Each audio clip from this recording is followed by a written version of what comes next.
Latest updates के लिए हमारे चैनल हलचल इंडिया को लाइक, शेयर एंड सब्सक्राइब कीजिए एंड यस, बेल आइकन को प्रेस करना मत भूलिए।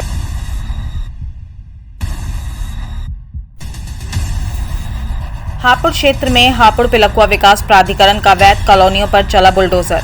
आपको बताते हैं, हापुड़ पिलखुआ विकास प्राधिकरण की टीम ने सक्षम अधिकारी दिनेश कुमार सिंह के दिशा निर्देश में अवैध निर्माण के खिलाफ कार्रवाई करते हुए हापुड़ के थाना देहात क्षेत्र में 4 अवैध निर्माण ध्वस्त किए।